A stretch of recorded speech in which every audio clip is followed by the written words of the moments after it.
último capítulo da carta aos Hebreus, capítulo 13. Quero ler com os irmãos até o versículo 8. Enquanto você acha, vamos guardar no coração a palavra de Deus.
Meus dons e talentos são pra te servir, meus dons preciosos são teus.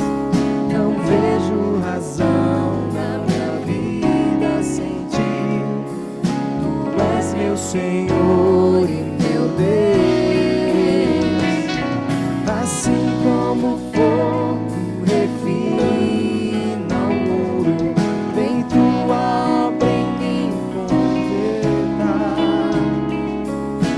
até que o mundo possa ver tua glória em meu rosto brilhar, até que o mundo possa ver tua glória em meu rosto brilhar.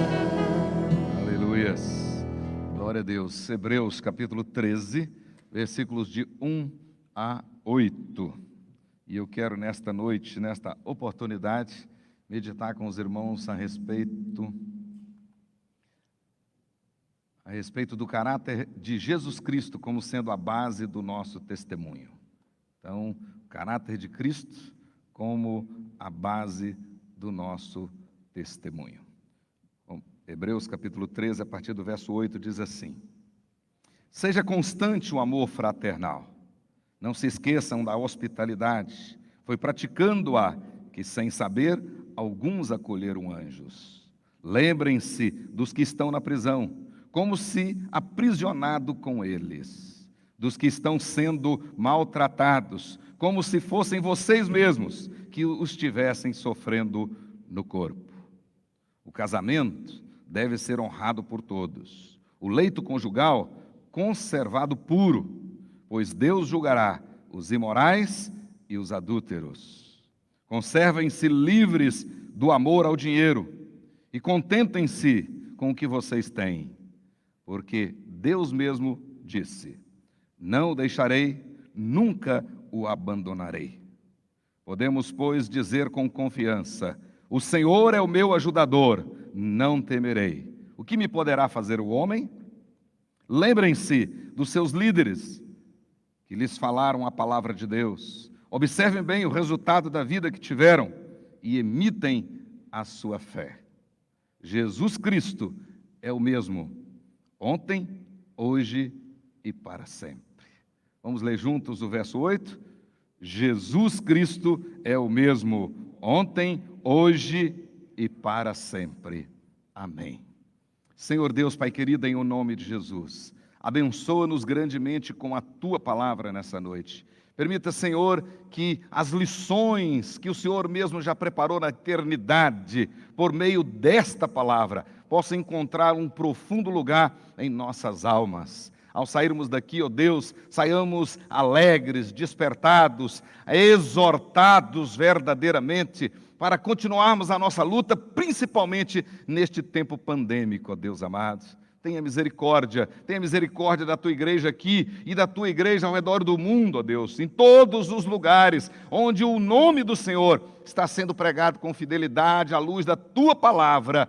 Seja agora abençoada a tua igreja. Desperta, Senhor, o teu povo, para que nós possamos verdadeiramente testemunhar com base no caráter de Cristo Jesus, do caráter imutável do nosso Senhor e Salvador Jesus Cristo. Ajuda-nos, ó Deus, abençoa aqueles irmãos que estão sofrendo neste exato momento. Nós queremos, ó Deus, neste momento comungar com eles, ó Deus, como o texto diz, sentindo a mesma dor deles. Em nome de Jesus, abençoa-os, ó Deus, neste exato momento.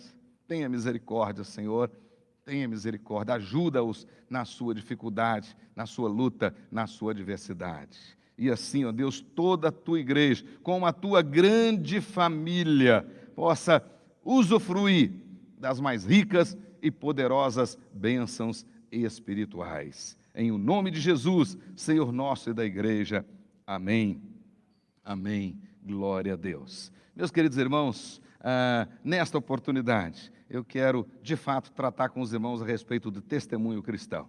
E o testemunho cristão verdadeiro precisa estar embasado no caráter imutável do nosso Senhor e Salvador Jesus. Antes, porém, gostaria de dizer que o cristianismo, na sua essência, é, antes de tudo, uma religião prática. A grande proposta do cristianismo é uma vida prática conforme os padrões de Deus. Na realidade, o caráter de Deus é a base da prática cristã.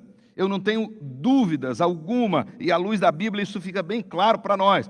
Tem as aflições, as tribulações, que todos nós estamos sujeitos a elas. Na realidade, são recursos pedagógicos de Deus. Na realidade, são recursos que Deus usa para soprar a palha, para remover as impurezas, para realmente tirar as imperfeições, para expurgar a escória, para purificar a fé dos verdadeiros crentes, tornando-a mais preciosa do que o puro ouro e preparando-os para o grande encontro com nosso Senhor e Salvador Jesus. Por isso que a Bíblia, do Gênesis ao Apocalipse, nos ensina a enfrentar essas lutas e dificuldades de cabeça erguida, porque Deus tem um propósito nelas, e o propósito é para o seu bem, para o meu bem. Com certeza, através dessas lutas que nós hoje estamos passando, e os leitores originais da carta aos Hebreus estavam passando, com certeza, são recursos de Deus para nos preparar, para fazer com que a nossa fé seja realmente inabalável e nos leve à grande salvação no dia do nosso Senhor e Salvador Jesus Cristo. Portanto, meus queridos irmãos, esse tempo de pandemia, na realidade, Deus está usando para provar a nossa fé. E neste tempo de pandemia, mais do que nunca, nós precisamos vivenciar a nossa fé. A nossa fé precisa brilhar neste tempo. É agora. Ao invés de você baixar a guarda, ao invés de você desanimar, ao invés dos joelhos ficarem trôpegos, ao invés de você desistir ou olhar para trás, querer retroceder, é agora que esta fé precisa brilhar. É agora que o nosso testemunho precisa permanecer inabalável. Na realidade, a tônica da carta aos Hebreus é exatamente essa. O escritor dessa carta, que nós não sabemos ao certo quem foi, certamente um homem que de fato foi um grande pastor e profundo conhecedor do Velho Testamento e dos escritos do apóstolo Paulo e também do nosso Senhor e Salvador Jesus Cristo. Escrevendo aos seus leitores originais, judeus cristãos, e que estavam passando, antes do ano 70 do primeiro século, estavam passando por grandes tribulações, Estamos aí ainda no contexto do imperador Nero, os crentes sofrendo amargamente perseguições terríveis, e muitos deles, por causa das perseguições, já estavam considerando a possibilidade de retroceder o judaísmo, para escaparem das perseguições ao cristianismo. Então, a tônica dessa carta, na realidade, é advertir os leitores originais a permanecerem firmes na fé cristã, sem esmorecerem no testemunho cristão. Porque, como eu disse, parece que alguns deles estavam tentando ou pensando na possibilidade de abandonar o cristianismo. Em outras palavras, o escritor dessa carta, diante das provações, ele estava desafiando aqueles leitores, aqueles crentes, a permanecerem fiéis ao Senhor e mostrar a fé deles na prática. Por isso, se vocês observarem, a palavra de ordem, as palavras de ordem que aparecem aqui nesse texto de 13 capítulos, na realidade são perseverança, amor, santidade e obediência. Perseverança, amor, santidade e obediência. Virtudes práticas que precisam ser vistas na vida dos verdadeiros cristãos. Ou seja, a fé cristã, ela vai ser provada sim. E ao ser provada, o cristão verdadeiro precisa realmente, na prática, mostrar a perseverança, o amor, a santidade e a obediência. Assim sendo, esta carta, ela foi escrita, primeiramente, do capítulo 1, do versículo 1, até o capítulo 10, versículo 31. Ela foi escrita para embasar a nossa fé. E aí nós temos, então, o que se chama a seção doutrinária dessa carta. O escritor dessa carta vai dar base para a nossa fé, para você realmente saber em quem você crê, quem é realmente o objeto da sua fé. E ele vai deixar claro aqui que a nossa fé precisa estar embasada na pessoa e na obra do nosso Senhor e Salvador Jesus Cristo. E ele vai deixar claro aqui que Jesus Cristo, por causa da sua pessoa incomparável, por causa da sua obra incomparável, Ele é o autor e consumador da nossa fé. Então agora, na hora de dificuldade, nós precisamos realmente mirar em Jesus, nós precisamos olhar para Jesus, voltar para Jesus, nos fundamentar em Jesus, prestar atenção em Jesus. É isto que o escritor está querendo nos dizer. E ele vai deixar claro que Jesus aqui, ele realmente é o melhor, o mais excelente, o superior, o mais forte.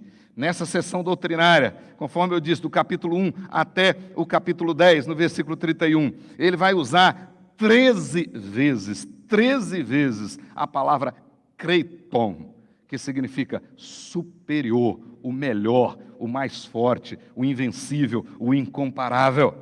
Jesus, que é a base da minha fé, a razão da minha fé, ele realmente é superior, segundo o escritor está dizendo, aos anjos, a Moisés, a Arão, a Josué, a Melquisedeque, a todos os sacrifícios de animais da lei levítica. Jesus, na realidade, é a essência do pacto e é a realização final de todos os propósitos redentores do Pai. Na realidade, o que Jesus fez naquela cruz, na sua obra vicária, é incomparável, irretocável, inacrescentável, imutável e definitivo. E por causa daquela obra, ele nos colocou numa nova relação com Deus, numa nova aliança, muito superior à antiga. Embora o escritor da carta aos Hebreus, em toda a sua sessão doutrinária, ele faz troca essas palavras, ele faz um paralelismo da antiga aliança com a nova aliança, da primeira aliança com a segunda aliança, da segunda aliança superior à primeira. Embora ele faça isso, na realidade, ele deixa claro que existe um pacto só. Na realidade, existe uma aliança só, e nós não podemos, é isso que ele vai deixar claro, é em detrimento de uma abandonar a outra. O que ele está dizendo? Na realidade, o Velho Testamento é tão importante quanto o Novo Testamento. Nós não podemos optar pelo Novo Testamento em detrimento do Velho Testamento, como se o Velho fosse ultrapassado, obsoleto. Não. E também não podemos abandonar o Novo e voltar para o Velho, como se o Novo não tivesse sentido para nós, e sim o Velho, que era o que estava acontecendo na época desta carta. O que o escritor está querendo deixar bem claro para nós é que ambas as alianças, testamentos, na realidade são igualmente válidos, são vontade de Deus revelada. O Velho Testamento não é um mero antecessor do Novo, não, ele é sim ancestral e o seu genitor. Na realidade, o Velho Testamento lança luzes para o Novo Testamento. Você não tem condições de se aprofundar no Novo Testamento sem conhecer o Velho. A luz do Novo está no Velho. Na realidade, o Velho aponta para o Novo, ilumina o Novo. O Novo firma-se no Velho e se deixa iluminar por ele.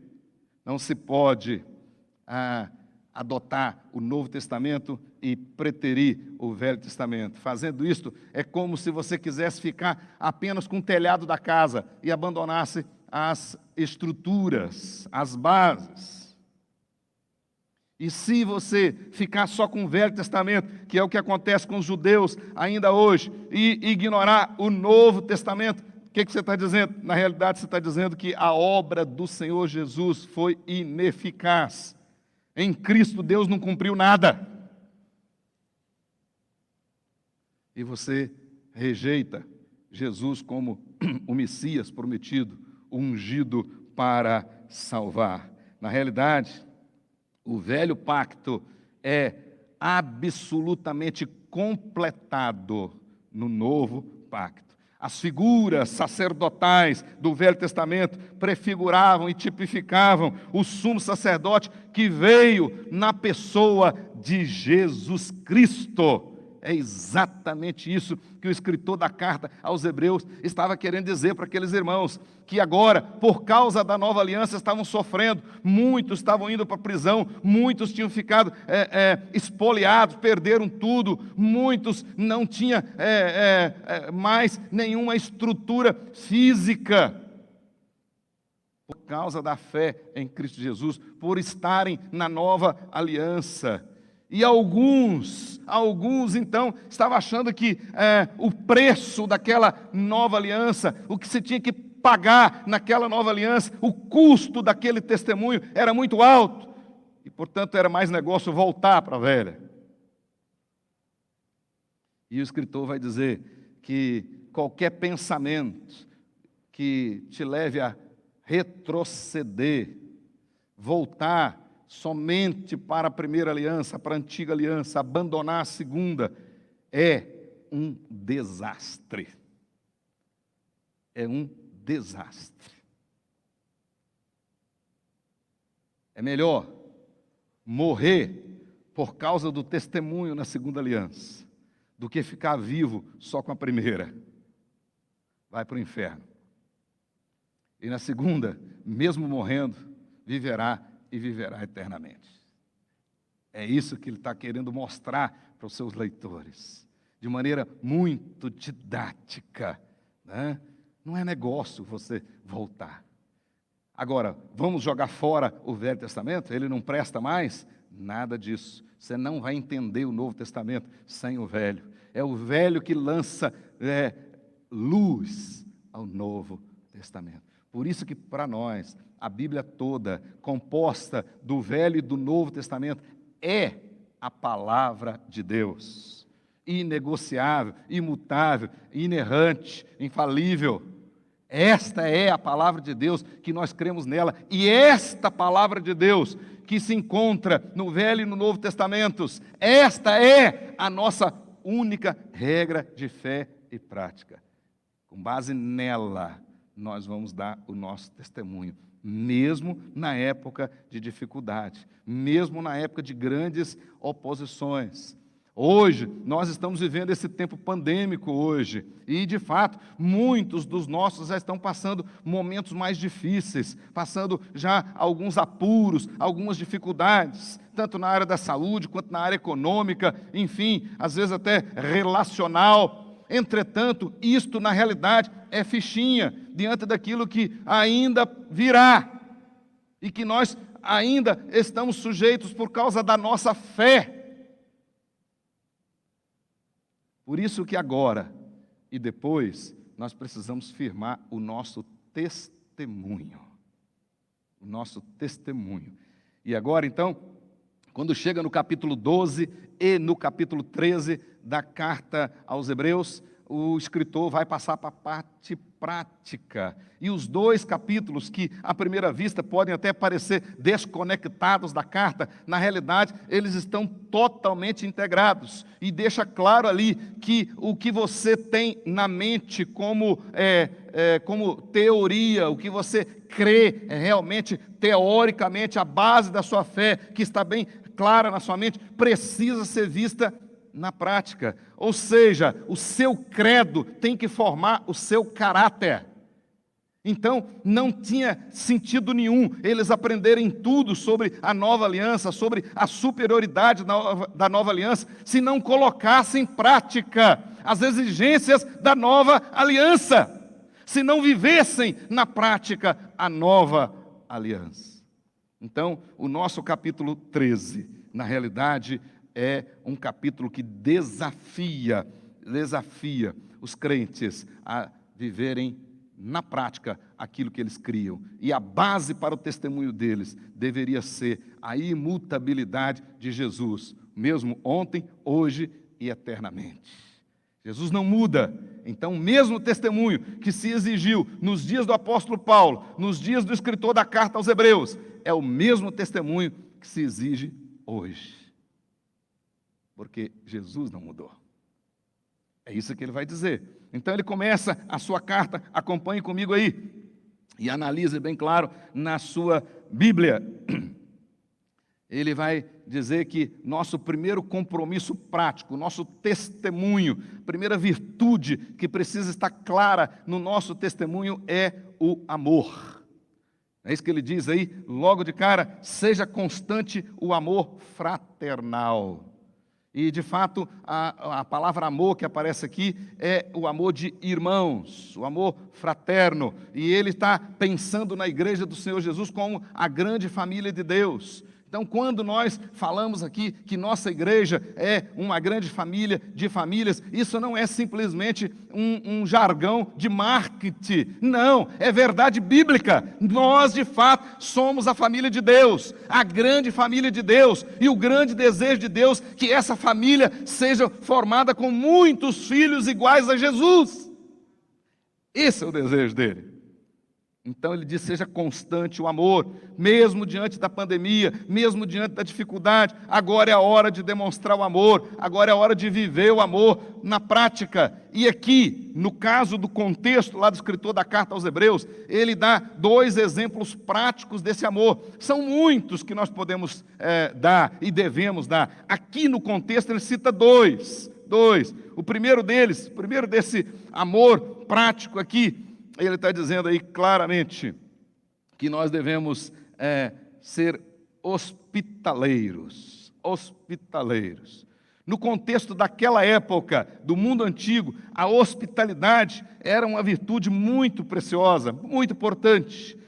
O mundo antigo dava muito valor para a hospitalidade, e ela de fato era muito importante. E aqui então ele está dizendo que nós precisamos praticar essa hospitalidade, ou seja, através da hospitalidade nós vamos demonstrar o nosso amor fraterno. E ele vai dizer aí que muitos, praticando a hospitalidade, hospedaram anjos sem saber. Agora, um detalhe curioso que ele vai mostrar para nós aí, nesse texto, claramente, e o contexto deixa claro para nós: hospitalidade aqui é diferente de caridade. Tá? O apóstolo Paulo, em Romanos 12, diz que a caridade nós devemos fazer até para com o nosso inimigo. Agora, essa hospitalidade você vai colocar para dentro da sua casa, você não pode colocar o seu inimigo, nem o inimigo de Jesus, e nem o inimigo do Evangelho do nosso Senhor Jesus. Você vai colocar para dentro da sua casa, são os irmãos. Você vai demonstrar aqui o amor fraterno. Nesse sim, porque você abrir a sua casa para o Evangelho, você receber um irmão em Cristo na sua casa, é muito importante, porque fortalece a sua fé, o intercâmbio, te dá informações sobre o desenvolvimento da fé, o que está acontecendo, enfim, você cresce com o irmão que você hospeda. Essa era a exortação dele. Então, quando a Bíblia diz que nós devemos praticar a hospitalidade, você tem que ter sabedoria para praticar a hospitalidade. Não pode botar qualquer um para dentro da sua casa, não. Absolutamente não. Nesse caso aqui, ele está falando dos irmãos. Muitos que ficaram espoliados e não tinha onde, a autoridade chegava lá e levava tudo, ele não tinha mais onde ficar. Para não ir para debaixo da ponte, alguém teria que hospedá-lo. Né? Muitos viajando, outros correndo, outros fugindo da perseguição. Perseguição apertou em Roma, vamos fugir para outro lugar. Enfim, e aí não tinha onde ficar. A igreja tinha que praticar a hospitalidade. E ao praticar a hospitalidade, eles cresciam na fé. Não esqueça que desde o início da mensagem estou dizendo que esse testemunho é a expressão da nossa fé. Então, quem realmente crê no Senhor Jesus, abre a casa dele para hospedar a palavra de Deus. E aqui na igreja nós temos a experiência dos pequenos grupos, abra a sua casa, certo? É muito triste se você ficar cheio de coisa, com medo, vai sujar seu tapete, que não pode ir, etc e tal. É exatamente isso que o texto está dizendo. Você está dando mau testemunho. No momento que você abre a sua casa e recebe o povo na sua casa, isto é bom testemunho. É sinal de amor fraterno. Segunda característica que ele diz aqui é lembrar-se dos que estão em prisão, né? E dos que estão passando por necessidade. Ele diz aí no verso 3, lembre-se dos que estão em prisão, como se aprisionado com eles, dos que estão sendo maltratados, como se vocês mesmos fossem maltratados com eles. Então, aqui, na realidade, embora não tenha nada errado você ir fazer uma visita lá na penitenciária e tudo isso, ok, tudo certo, mas aqui está no mesmo contexto, ele está falando dos irmãos que estavam sendo presos por causa do Evangelho, daqueles que estavam sendo perseguidos e passando dificuldades por causa do Evangelho. Então é por isso, você precisa sentir aquela dor deles. Então nós temos irmãos neste exato momento, na Coreia do Norte, em outros lugares espalhados por esse mundo, que estão lá sofrendo, morrendo, pela fé que você diz ter. A mesma fé. Você já orou por eles hoje? Você já pensou naqueles missionários que estão pagando esse preço lá? É esse testemunho que que o escritor da carta está querendo que nós, de fato, tenhamos. Mas, segunda virtude, primeiro é o amor, com essas duas características que eram, me parece, duas necessidades bem claras lá, e o escritor queria trabalhar aquilo. Agora, a segunda virtude aqui é a santidade. A santidade. Na realidade, o amor e a santidade, podemos, no testemunho cristão, podemos considerá-los virtudes gêmeas. De fato, é impossível o sujeito ser santo e não amar. E é impossível ele amar verdadeiramente e não ser santo. Né? Mas a santidade aqui, da mesma maneira que o escritor fez no caso anterior, ele vai fazer aqui também. Vai dar dois exemplos práticos dessa santidade, que tem muito a ver conosco, né? Aqui na nossa igreja. Primeiro caso que ele vai dizer aqui, que realmente essa santidade, ela precisa ser vista na pureza do casamento e na pureza pessoal. Olha o que ele vai dizer aí. O casamento deve ser honrado por todos. O leito conjugal conservado puro. E ele vai dizer, terminar o texto, dizendo assim, pois Deus julgará os imorais e os adúlteros. Santidade, pureza no casamento e pureza pessoal. Desde o início do cristianismo,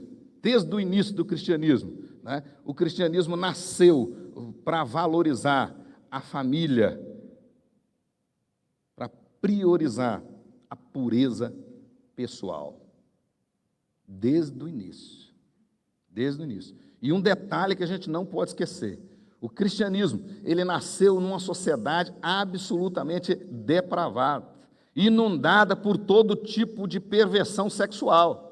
O contexto da sociedade na qual o cristianismo nasceu era terrível. Palavras como casamento, família, fidelidade, pureza, eram palavras absolutamente obsoletas, rejeitadas, e que remetiam a uma prática, que remetiam a práticas desprezíveis por aquela sociedade. Nesse contexto, o cristianismo nasceu. E ele nasceu para honrar o casamento, para honrar a pureza matrimonial, e levantou a bandeira da pureza pessoal. Uma das maneiras de dar testemunho é honrar o casamento e a família. Quando você não honra o casamento e não honra a família, você dá mau testemunho. Dá mau testemunho. Porque o cristianismo nasceu para honrar o casamento e a família. O casamento deve ser honrado por todos. O leito conjugal deve ser conservado puro. Deus não vai deixar passar em branco. Deus não vai deixar passar ileso. Vai julgar os imorais e os adúlteros. O cristianismo sempre, desde o seu nascimento, ele defendeu, e preste bem atenção, e você que está em casa, do outro lado aí, me acompanhando agora, o cristianismo nasceu e sempre defendeu o casamento heterossexual. É isso que o cristianismo sempre defendeu. Não adianta querer contextualizar agora, porque Cristo não mudou. Quando o cristianismo nasceu, nasceu dessa maneira e vai existir assim até a volta de Jesus. O casamento que nós defendemos é o casamento heterossexual, monogâmico, estável, indissolúvel, sendo o modelo legítimo para a família para o início da família que nós defendemos.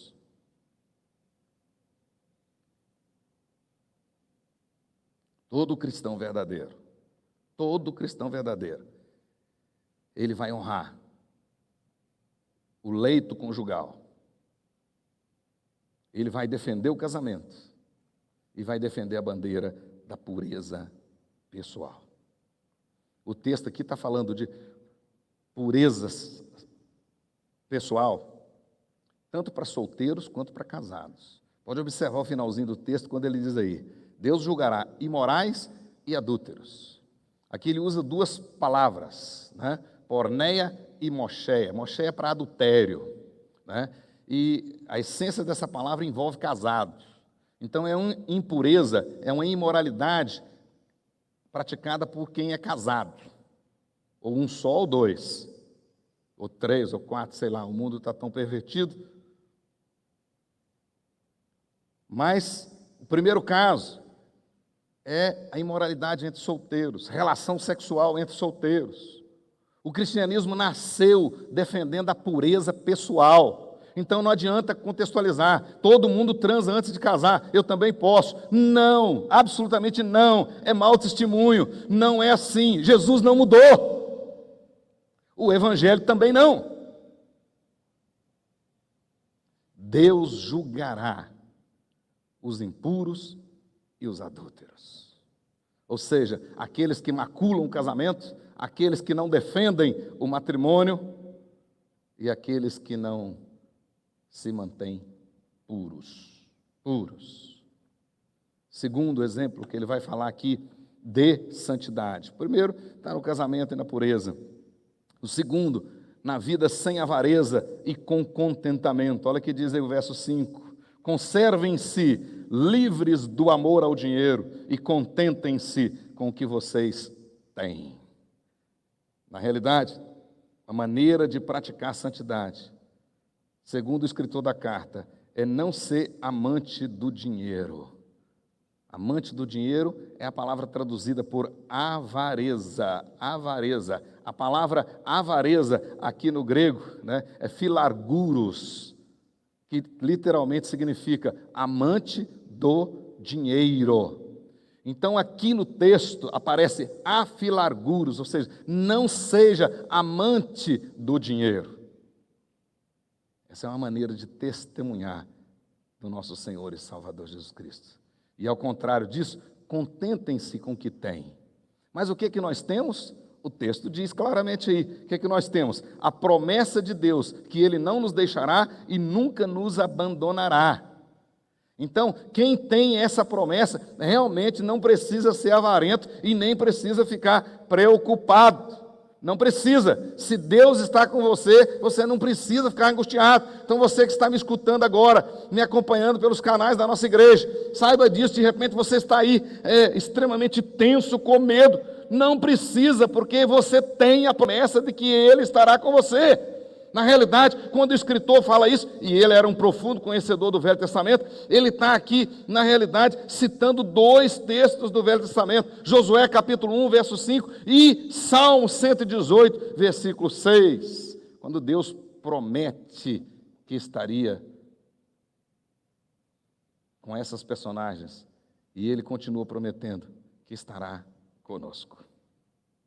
Então, se Deus está com você, para que ser avarento? E um detalhe, quando a Bíblia fala da avareza, ou seja, de ser amante do dinheiro, dos bens materiais, a Bíblia chama isso de idolatria. E por que a Bíblia chama de idolatria? Porque exatamente o amante do dinheiro, ele não tem tempo para Deus. Ele, na realidade, ele está tão preocupado com o dinheiro que ele não se abre para Deus e não se abre para os outros. Ele, na realidade, acha que o que basta para a vida dele é comer e beber. Mas ele não sabe que a maior necessidade nossa é espiritual. A maior necessidade do homem é espiritual. Na realidade, o grande problema do homem é espiritual. Ele não sabe disso. Por isso a idolatria. Então, o testemunho nosso, nós não podemos e não devemos ser amantes do dinheiro. Pelo contrário, devemos nos contentar com aquilo que temos, ou seja, com a promessa de que Deus está conosco, de que Ele não vai nos abandonar, né? E no verso 6, ele mostra nesse versículo 6 aí um fato muito curioso. Nesse versículo 6 nós temos aí um diálogo, aliás um monólogo, né? Podemos chamar de um monólogo da fé, né? Onde no versículo 6 o escritor diz, nós podemos dizer com confiança, o Senhor é meu ajudador, não temerei, o que me podem fazer os homens? Esse é um monólogo da fé. Se você realmente tem fé que Deus está com você e que Ele não vai te deixar, certo? Você pode fazer esse monólogo, que pode perguntar para você mesmo, o que me poderá fazer o homem? Quem tem a companhia de Jesus, ele não precisa temer as circunstâncias e não precisa temer os homens, porque Deus está com ele. Se Deus é por nós, quem será contra nós? Nada pode nos separar do amor de Deus em Cristo Jesus. E no verso 7, nós temos a terceira virtude. Então, a primeira é o amor, a segunda é a santidade, e a terceira virtude é a obediência. Ele diz no verso 7, lembrem-se dos seus líderes, que lhes falaram a palavra de Deus, observem bem o resultado da vida que tiveram, imitem a sua fé. Tem 2 verbos no tempo imperativo aí. O lembrar, que é trazer à mente, observar o testemunho, e depois imitar. Ande como eles. Na realidade, a obediência aqui tem relação com andar nos caminhos corretos, nos caminhos que andaram nossos pais na fé. É isso que ele está dizendo. Olhe para o final da vida, veja como eles enfrentaram essa luta e os imitem. Na realidade, a Bíblia diz claramente do nosso dever de obedecer às nossas autoridades espirituais, se elas permanecerem fiéis às Escrituras. Nós tivemos no passado muitos pastores fiéis, homens dignos, homens honrados, homens que verdadeiramente tinham compromisso com o Evangelho, e temos hoje também, e vocês então devem observar isso. Se seu pastor é honrado, é homem comprometido com a palavra de Deus, Uma maneira de testemunhar de Cristo é obedecê-lo, é ouvir o que ele está falando. Não estou pregando aqui todo domingo só para me aparecer, só por causa da minha vaidade. Não, Deus, através de mim, traz ensinamentos para cada um de vocês. E o nosso compromisso é ouvir esses ensinamentos e colocá-los em prática. Ele está dizendo isso. Então observem, veja como eles andam. Então não fique empolgado porque o pastor chegou aqui e falou bonito, olha o testemunho deles. Vai lá ver se o nome dele está sujo na praça, vai lá ver se ele tem mais de uma esposa, vai lá ver como é que é o comportamento dele. É isso que a Bíblia diz, claramente. E aí nós chegamos na apoteose desse texto, que é o versículo 8. Tudo isso só tem razão por causa do versículo 8. Jesus Cristo, o mesmo ontem, hoje e sempre. Tudo isso. E esse versículo 8, ele tem 3 implicações e eu quero encerrar aqui. A primeira delas, se Jesus é imutável, e de fato é imutável. Na realidade, a primeira implicação aqui é que o seu chamado e ministério são os mesmos que sempre foram. Ou seja, Jesus que você lê na Bíblia, Jesus que cura, Jesus que liberta, Jesus que transforma, que restaura, que salva, é o mesmo hoje. Ele não mudou. Isso é maravilhoso você saber disso. Né? Mas também é o mesmo Jesus que diz, se você não tomar a sua cruz, não renunciar e segui-lo, você não pode segui-lo. Também é o mesmo. É o mesmo Jesus que disse, se alguém quer vir após mim, a si mesmo se negue dia a dia e tome a sua cruz e siga-me. E se você não estiver disposto a perder a sua vida, você não vai ganhá-la. É o mesmo Jesus. O problema que nós temos hoje é uma dicotomia. Tem pessoas que só querem a bênção de Deus, não quer o Deus das bênçãos. Jesus não mudou. Ele continua fazendo tudo aquilo que ele fez. Mas ele continua com a sua mesma palavra. Não mudou a sua palavra. Mesma coisa. Segunda implicação é que a vida cristã também não mudou. É a mesma. Ela é imutável para todas as gerações. Ou seja, a proposta de vida, a proposta prática que Jesus fez, que os apóstolos fizeram, é a mesma proposta prática de vida para hoje. Eu não tenho autoridade para fazer outra. Não tenho. Eu não posso dizer, vocês vão viver assim, o assado, etc. Não. Eu tenho que dizer, à luz da Bíblia, você precisa viver assim, você precisa viver assim. Então, não mudou. Se Jesus é o mesmo ontem, de hoje, o será eternamente, o estilo de vida que ele propôs para nós, ou seja, o cristianismo que ele tem para você e para mim, é o mesmo dos dias do apóstolo Paulo, dos dias do escritor da carta aos Hebreus, é o mesmo, não mudou. O evangelho é o mesmo. Um grande escritor chamado A.W. Tozer, um grande pastor, ele diz que o maior erro da igreja contemporânea é achar que à medida que os tempos mudam, a igreja tem que mudar com eles. Esse é o maior erro. De fato, os tempos mudam, mas a igreja não pode mudar. Nós cantamos no hino da nossa mocidade, que agora no terceiro domingo é o domingo da mocidade, né, que nós pregamos o mesmo evangelho que pregaram os nossos pais.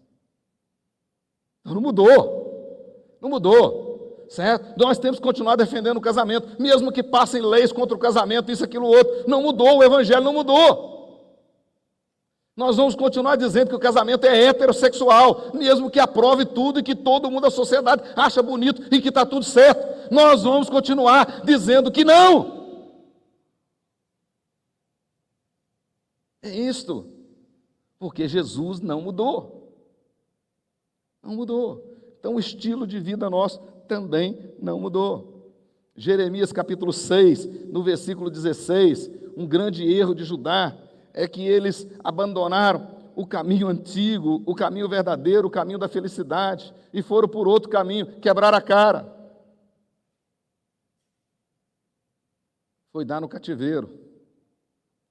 sofreram por aquilo, rejeitaram as antigas doutrinas da graça. Então, meu papel é continuar pregando as antigas doutrinas da graça. Não mudou nada. Não mudou. Nós podemos ter uma igreja diferente, agora com ar-condicionado, que os nossos pais no passado não tiveram, com luzes de melhor qualidade, agora de LED, etc. Podemos ter microfone bonito, etc. Tudo bem, mas o evangelho tem que ser o mesmo. A proposta de testemunho cristão é o mesmo. O cristão continua sendo o mesmo. Não pode. Os nossos antepassados já trilharam por esse caminho. E mesmo diante das dificuldades da luta, eles venceram. Aí é que está a nossa segurança. Olha aqui para mim. Se Jesus não mudou, o caminho que os nossos pais passaram por eles, com muita dificuldade, e venceram, nos dá a certeza que também nós vamos vencer.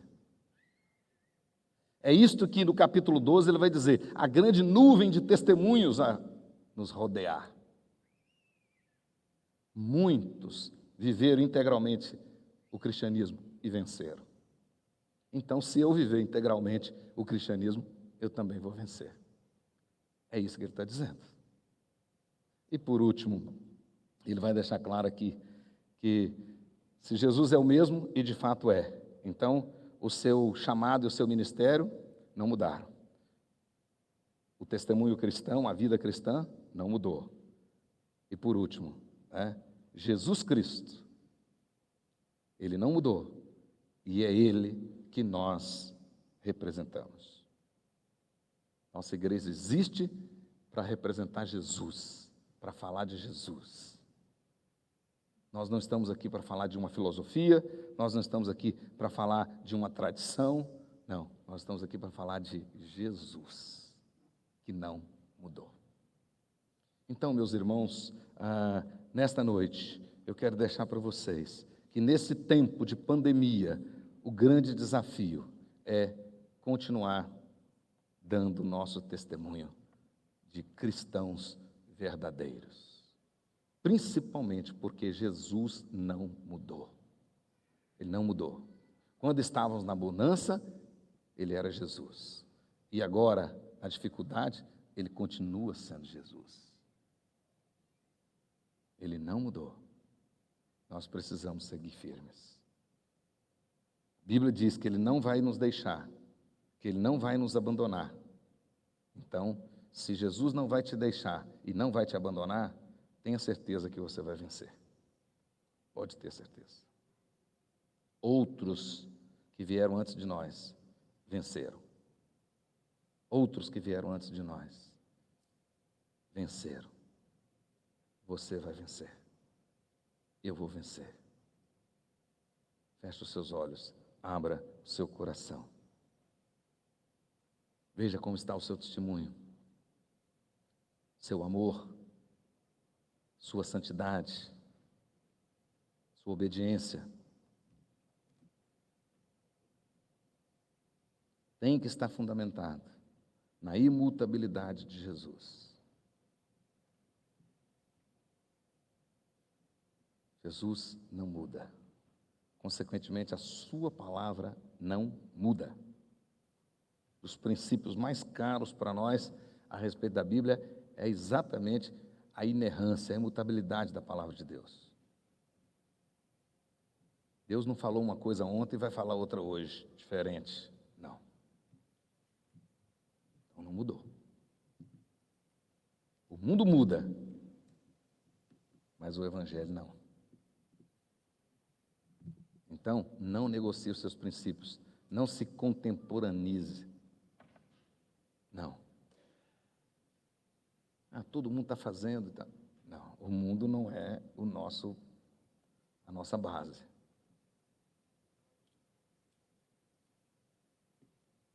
Todo mundo aceita isso.